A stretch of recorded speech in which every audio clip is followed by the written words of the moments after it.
अस्सलाम वालेकुम। उम्मीद करता हूँ फिट होंगे, बेहतरीन होंगे, अपनी लाइफ अच्छे से एंजॉय करोगे। हम तीनों की तरह देवों के देव महादेव एपिसोड 159 पार्ट 2 है। लाइक शेयर सब्सक्राइब कर दीजिएगा। स्ट्रेट चलते हैं वीडियो की तरफ। मेरा नाम है मलिक सकाली बालो, मेरे साथ हैं Rana Mohammad Ali, Mohammad Sameer Khokhar. So guys let's start. ये हमारा दुर्भाग्य ही है महादेव कि हम कामदेव की मृत्यु आपके क्रोध और पीड़ा का कारण बन गए।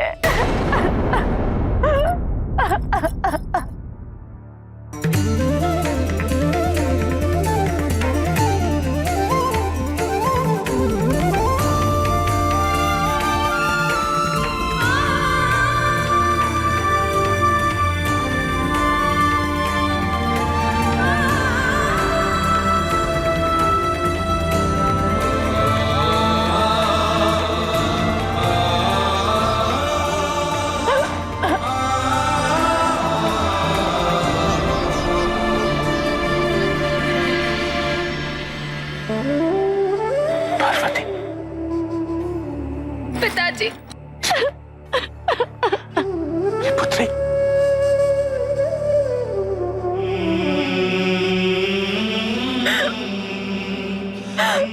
पिताजी, प्रेम में इतनी वेदना क्यों होती है? पुत्री, इसका कारण है प्रेमी से प्रेम की अपेक्षा। यदि दोनों में इतनी भिन्नता होगी तो प्रयत्न अधिक करना पड़ता है। संभवतः तुम्हारी मां ने महादेव से तुम्हारी विवाह के लिए स्वीकृति इसी कारण नहीं दी। हमने ये निर्णय ले लिया है पिताजी। हमसे ये ग्लानि और नहीं सही जाती। कैसी ग्लानि? हम महादेव से प्रेम करते हैं पिताजी, और हम ही ने उन्हें इतना दुखी कर दिया। हमारे कारण उन्होंने क्रोधित होकर कामदेव को भस्म कर दिया। हमारे कारण कामदेव की मृत्यु हो गई। उनके बहुत गण सब पीड़ा में है पिताजी। उन सबका कलंक हमारे ऊपर है। पुत्री, नहीं, ऐसे विचारों से परे रहो। महादेव से तुम्हारे विवाह की पुष्टि तो स्वयं नारायण ने की है। आओ, घर चले। नारायण की आराधना से ही हमें बल मिलेगा। वही हमारा मार्गदर्शन करेंगे। आओ, आओ।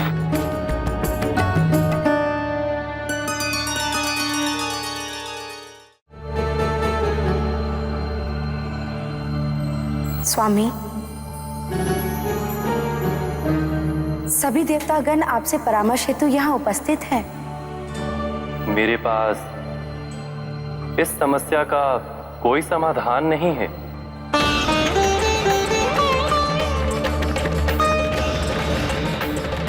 सहायता उसकी की जाती है जो असहाय हो, किंतु आदिशक्ति और महादेव अपने अपने स्वरूप में हर समाधान के पूरक हैं। कदाचित हमें यह समझने का प्रयत्न करना चाहिए कि महादेव के देवी पार्वती के विमुख होने का कारण क्या है। संपूर्ण ब्रह्मांड की संरचना हेतु आदिशक्ति को मनुष्य योनि में जन्म लेकर शिव से विवाह करना ही है, किंतु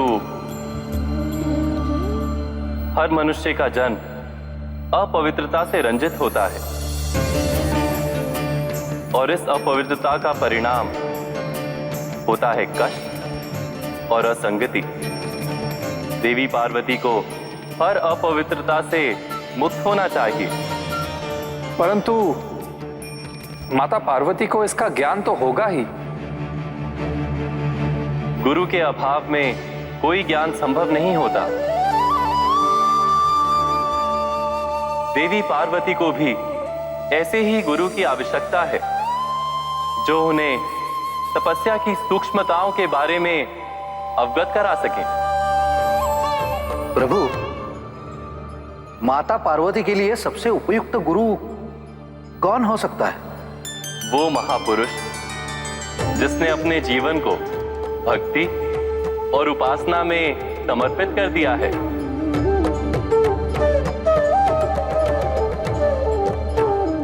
और इसमें आपसे योग्य और कौन हो सकता है ब्रह्मपुत्र? नारायण नारायण। प्रभु, आपके आदेश का पालन होगा। महादेव और माता पार्वती के मिलन का दायित्व मैं स्वीकार करता हूं।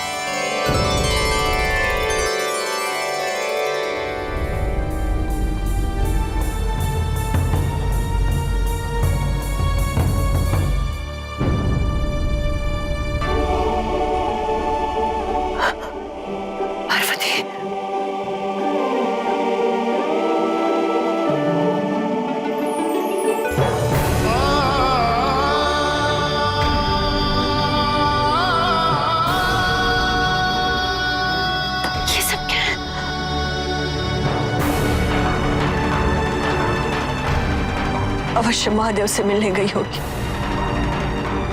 है ना? जवाब दो। हाँ माँ, ये सत्य है।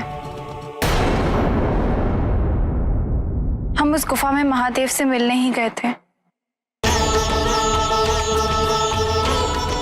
क्यों? क्यों किया तुमने ऐसा? क्यों किया ऐसा पार्वती? बोलो, जवाब दो, ऐसा क्यों किया? बोलो।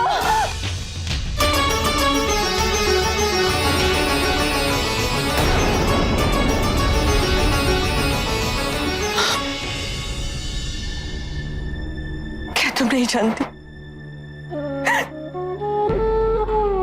कि कितने स्वप्न देखे थे हमने तुम्हारे लिए? क्या उनके लिए तुम्हें तनिक भी मान नहीं है? अपनी इच्छाओं के आगे उनके लिए तुम्हारे मन में कोई मूल्य नहीं है? बोलो, जवाब दो।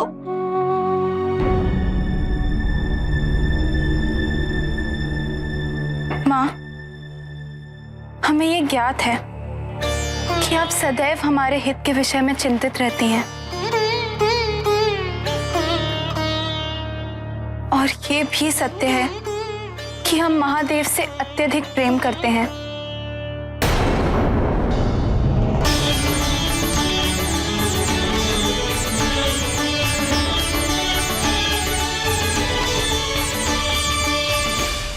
किंतु हम आपके हृदय को ठेस नहीं पहुंचाना चाहते थे।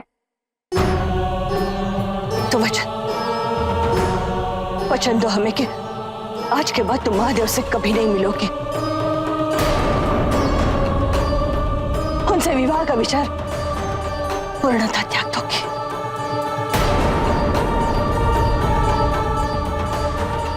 वचन। हम आपको वचन देते हैं माँ कि हम आपकी इच्छा से ही विवाह करेंगे।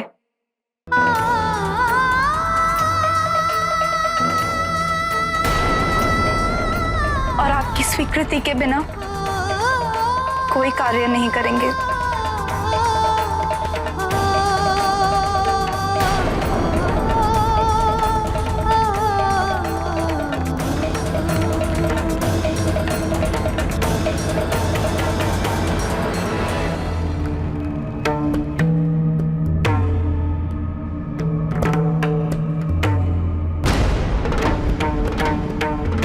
महादेव, कैलाश आपके बिना सुना है।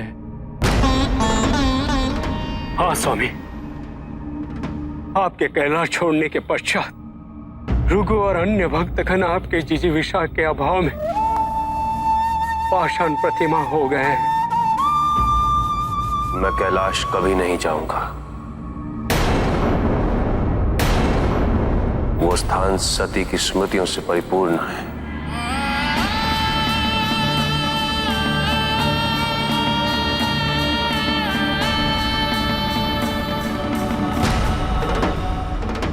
सती मेरी आत्मा थी और आत्मा के प्रतीक हो जाने से मेरा स्थान शमशान में ही है।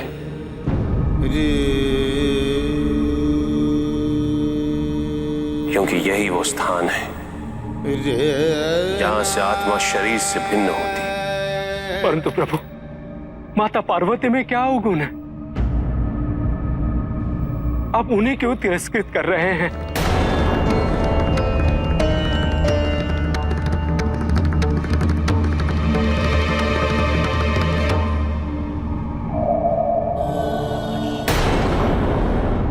बिल्कुल। और पार्वती जी उसी घर में थी जहाँ पे शिव जी विराजमान थे, जिस पत्थर के ऊपर बैठे हुए थे वहीं पे फूल गिरे हुए थे, और वो इसी चीज़ को लेकर बात कर रही थी कि मेरे साथ ये क्यों हो रहा है और ये क्या अन्याय है। और उसी वक्त वो रो रही थी और अपने आप को भी कोस रही थी इस चीज़ को लेकर, और वहीं पे आंसू गिर रहे थे उनके। और मेरे ख्याल में वो पहले हमें लगा कि मोती हैं, बाद में आहिस्ता आहिस्ता रियलाइज़ हुआ कि वो शिवलिंग जो है वो बन रहा था उनके आंसुओं से। वहाँ पे उनके पिताजी आए और उनको देखकर उनके गले लगे, और वही सारी वार्तालाप शुरू हुई। लेकिन उन्होंने कहा कि सारा इल्ज़ाम जो है और जो कुछ मेरी वजह से हुआ है, जैसे कामदेव का ज़िक्र उन्होंने किया कि उनकी मृत्यु जो है वो मेरी वजह से हुई, और ये सारा कार्य जो है ये सारा इल्ज़ाम जो है मेरे सर के ऊपर है इन सब का, ये जो कुछ भी सिचुएशन हुई है। तो वो अपने आप को भी कोस रही है, क्योंकि मोहब्बत ना मिले कहीं न कहीं तो जो इंसानी फितरत है वो कहीं, क्योंकि वो मनुष्य रूप में है तो उनको फ़ील हो रहा है उस चीज़ का, और वो सारे इल्ज़ामात उन्हें लग रहे हैं कि बर्डन जो है उनके ऊपर पड़ा हुआ है। तो उनके पिता ने कहा कि घर चलते हैं तो उसके ऊपर बात करेंगे, तो वो घर उनको ले आए हैं। और वहीं पे विष्णु जी और क्या नाम है देव ऋषि और इंद्र जो है वो वार्तालाप कर रहे थे, और वो उनसे सजेशन ले रहे हैं क्या नाम है विष्णु जी से कि इस बारे में को हल बताएं ये क्या। उन्होंने कहा दोनों जो है वो शक्तियाँ अपनी जगह पे, शिव जी और शक्ति जो आदि शक्ति जो है, और वो उनको समझाना जो है। लेकिन यह है कि सती जी के लिए गुरु होना चाहिए, सॉरी इनके लिए पार्वती जी के लिए गुरु होना चाहिए कोई ऐसा जो उन्हें उस सिचुएशन तक और वो उनके कहने के कैलिबर तक और वहाँ तक ला सके उन्हें, और वो शिव जी के लायक हो जाए। और वो उनको मेरे ख्याल में क्या नाम है देव ऋषि जी को वो उन्होंने काम जो है वो सौंपा है। उनके लिए सौभाग्य की बात है, उन्होंने एक्सेप्ट भी कर लिया है। ऑन अदर हैंड और जब वो लेके आए हैं घर पार्वती जी को उनके पिता, तो वही उनकी माता जो है मुझे आधा रूप जो है वो प्रजापति दक्ष वाला लग रही है हमेशा की तरह। तो वही रिएक्ट कर रही हैं, वही इमोशनल अत्याचार, और क्यों गई वहाँ पे और क्या संबंध है, और मतलब वही सेम सिनेरियो और वही इमोशनल अत्याचार। लेकिन एट द एंड फिर वही वचन ले लिया, और वो पार्वती जी ने दे भी दिया कि अब मैं वहाँ पे नहीं जाऊँगी, उनके बारे में नहीं सोचूँगी, और कोई भी फैसला लूँगी उससे पहले आपसे पूछूँगी। आप हामी भरेंगी, आप इजाज़त देंगी तो तब मैं वो करूँ। तो अगेन वचन दे दिया। उसके ऊपर पिता उनके हैरान हो रहे हैं कि कुछ समझ नहीं आ रही। तो कहीं न कहीं वो सती और वो प्रजापति दक्ष वाला सिस्टम जो है वो सेम सिनेरियो यहाँ पे भी नज़र आया। लेकिन ऑन अदर हैंड शिव जी जो है वो गुस्से में अभी भी क्रोधित है, उनको शांत करने की जो है वो कोशिश की जा रही है नंदी जी की तरफ से, और कह रहे हैं कि यहाँ से उठें और शमशान से और चलते हैं कैलाश। उन्होंने कहा कैलाश नहीं जा सकता क्योंकि वहाँ पे सती जी की यादें हैं और वो जो है मुझे तंग करेंगी। तो कहीं न कहीं उन्होंने कहा कि वो मेरी रूह के साथ अटैच है। जब रूह चली गई है तो फिर मेरा घर जो है, असल स्थान जो है वो तो शमशान घाट ही हो सकता है। तो इस शमशान में वो वहाँ पे वो बैठे हुए हैं, अभी जा नहीं रहे। लेट्स देखते हैं नेक्स्ट पार्ट। जी बिल्कुल जी। माता पार्वती जी जो हैं उनको उनके पिताजी घर पे लेकर आए हैं, और यहाँ पे महारानी मैनावती जो हैं जब उन्होंने देखा हुआ है कि वो सजी सवरी हुई हैं और तैयार हैं, तो उन्होंने कहा कि आप कहाँ पे थी। तो उन्होंने जवाब नहीं दिया पार्वती जी ने, और फिर मैनावती महारानी जो है उन्होंने कहा कि अवश्य आप शिव जी से ही मिलने गई होंगी। तो पार्वती जी जो हैं वो झूठ तो बोलती नहीं है, उन्होंने कहा कि हाँ ये सत्य है कि मैं उन्हीं से मिलने गई थी।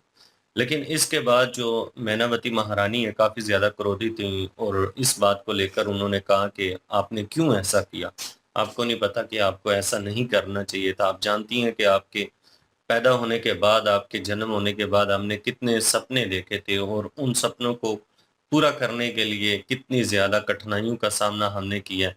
और आज जब वो सपने पूरे होने का टाइम आ रहा है तो आप जो है वो शिव जी की तरफ जाना चाहती हैं, लेकिन माता पार्वती जी जो हैं वो तो जानती हैं कि वो उनकी अर्धांगिनी है, आदिशक्ति हैं। अब महारानी मैनावती जी जो हैं वो एक माँ समझकर यहाँ पे सोच रही हैं, और एक माँ होने के नाते उनकी जो सोच है वो अपनी जगह पे है, क्योंकि वो चाहती हैं कि उनकी बेटी जो है वो एक शहजादी है, एक महारानी है, राजकुमारी है। तो उसकी जो शादी है वो किसी ऊंचे घर में हो, किसी बड़े राजे के साथ हो, यहाँ पे ना हो कि शिव जी के साथ हो। तो वो शिव जी को वैरागी समझती है और वो ये भी समझती हैं कि शिव जी के साथ ये कैसे सरवाइव कर पाएंगी। तो वहां पे जब जाएंगी तो इनके लिए बड़ी कठिनाइयां होंगी, तो वो एक माँ होने के नाते इसलिए उन्हें रोक रही हैं।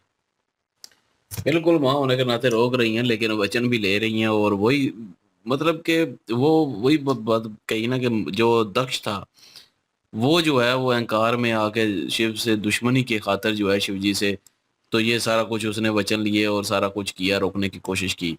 लेकिन यहाँ पे जो है वो एक ममता जो है अपनी बेटी के अच्छे मुस्तकबल के लिए, जो कि उस मतलब के मैनावती जी की मतलब के एक उनके दिल में है कि ऐसा होगा अच्छा भविष्य, तो उस हिसाब से सोच के जो है वचन ले रही हैं और अपनी मर्जी से विवाह करना चाहती हैं। और पूछ के मतलब जाएं कहीं पे भी जाएं तो दोबारा नहीं मिलेंगी महादेव जी से। तो ये सारे वचन उन्होंने ले लिए हैं, अब देखेंगे कि क्या होता है आगे। लेकिन विष्णु जी ने जो है वो वही बात के देव ऋषि जो हैं उनको जो है वो घोषित कर दिया है एज अ गुरु और पार्वती जी का।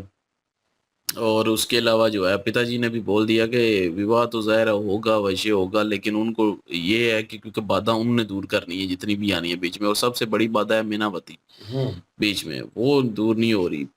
तो बाकी उन्होंने कह दिया कि विष्णु जी ने बोला है कि विवाह होगा तो फिर होगा, अवश्य होगा। तो उन्होंने तसल्ली भी दी है, आसरा भी दिया है। तो अभी जो है वो शमशान घाट में बैठे हुए हैं। लेकिन मैं ये सोच रहा हूँ शिव जी जो हैं वो सती जी से प्रेम भी करते हैं और उनको यादें आती भी हैं, तो लेकिन पार्वती जी के जो है उनको क्यों नहीं एक्सेप्ट कर रहे अभी। तो वही बात जो है वो नंदी जी ने जी भी पूछ ली है कि अगर सती जी से आप इतना प्रेम करते हैं तो पार्वती जी भी तो उन्हीं का रूप है, तो आप उनको क्यों नहीं एक्सेप्ट कर सकते। तो यही चीज़ जो है वो अभी शिव जी जवाब देंगे, देखते हैं क्या जवाब देते हैं उस चीज़ पे। बिल्कुल, ये नेक्स्ट पार्ट पे चलते हैं। लाइक शेयर सब्सक्राइब कर दीजिएगा। इंशाल्लाह मिलते हैं नेक्स्ट वीडियो में। अपना ख्याल रखिएगा, दुआ में याद रखिएगा। तब तक के लिए अल्लाह हाफिज, पीस।